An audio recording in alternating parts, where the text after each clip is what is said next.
आदित्य की पढ़ाई पूरी हो चुकी थी और वह भी ऊंचे पोस्ट पर काम कर रहा था। वह बहुत ही संस्कारी लड़का था।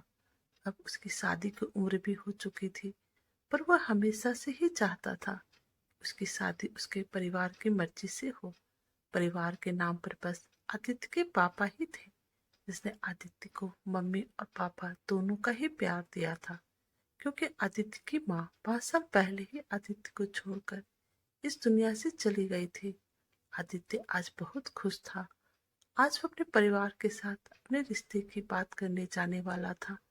लड़की को वह नहीं जानता था, पर उसके पापा लड़की से परिचित थे और आदित्य को पापा पर भरोसा था।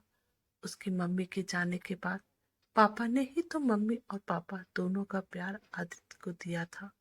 वे समय पर पहुंच गए।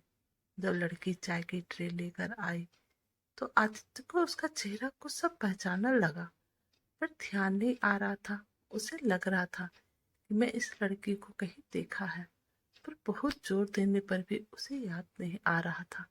दूसरी तरफ आदित्य के पापा बैठे मुस्कुरा रहे थे।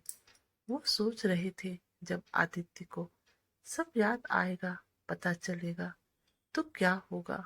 मिलने मिलाने के कार्यक्रम के बाद आदित्य को लड़की पसंद आ गई।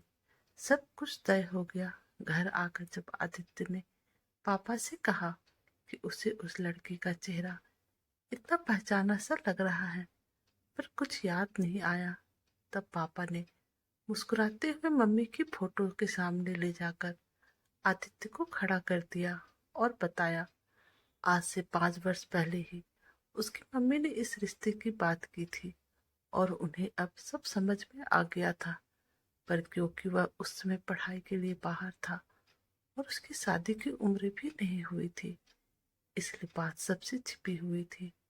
फोटो आदित्य ने माँ के मोबाइल में देखा था और आज वह सब माजरा समझ रहा था कि माँ का आशीर्वाद और माँ की खुशी आज भी आदित्य के साथ है। तो दोस्तों, आपको हमारी ये कहानी कैसी लगी? आप प्लीज़ हमें कमेंट कीजिएगा और प्लीज़ हमारे चैनल को लाइक, सब्सक्राइब और शेयर कीजिए।